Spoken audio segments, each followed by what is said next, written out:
1918, à 5h15, les généraux allemands et alliés signaient l'armistice dans la clairière de Retombe, en forêt de Compiègne. À 11h, le cessez-le-feu était effectif et la France pouvait célébrer la victoire. Partout, les clairons retentirent et les cloches des églises se mirent à sonner.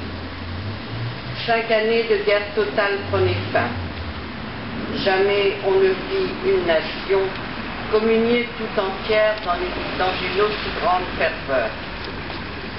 Mais cette immense joie était mêlée d'un profond sentiment de deuil et de tristesse. La France pleurait ses morts et accueillait 4 millions de blessés et d'invalides. 1 400 000 soldats étaient tombés au front. 300 000 civils avaient succombé.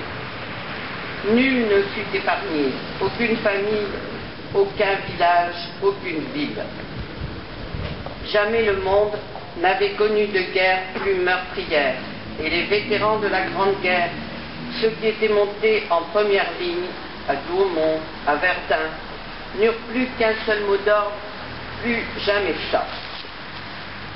Mais la paix qui semblait acquise au lendemain du 11 novembre 1918 ne dura pas.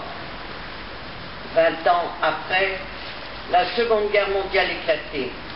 Les générations que la Grande Guerre avait cruellement éprouvées durent encore affronter les années terribles.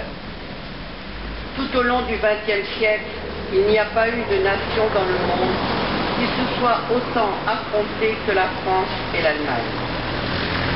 Mesurons ensemble le chemin parcouru après la Seconde Guerre mondiale grâce à l'œuvre des pères de la réconciliation franco-allemande, Robert Schuman, le chancelier Adenauer, le général de Gaulle, puis François Mitterrand et le chancelier Helmut Kohl.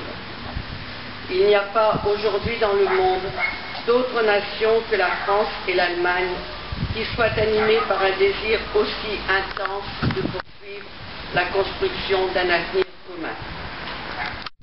La réconciliation franco-allemande, la volonté commune de bâtir l'Europe unie, tout cela ne s'est pas construit sur l'oubli ni sur le déni du passé, mais grâce à lui. Aujourd'hui, le président de la République française et la chancelière allemande sont réunis à Paris. Ensemble, ils rendent hommage aux morts et aux combattants de la Grande Guerre. Ils célèbrent également les liens durables que la France et l'Allemagne ont scellés. Car le plus bel hommage que nous puissions rendre aujourd'hui aux morts de la Première Guerre mondiale, c'est de construire ce qu'ils espéraient mais qu'ils n'ont pas connu, l'Europe de la réconciliation, l'Europe de la paix. À la mémoire de tous ces morts pendant la Première Guerre, mais aussi pendant la Deuxième Guerre mondiale, je vous demande d'observer 1 minute de silence.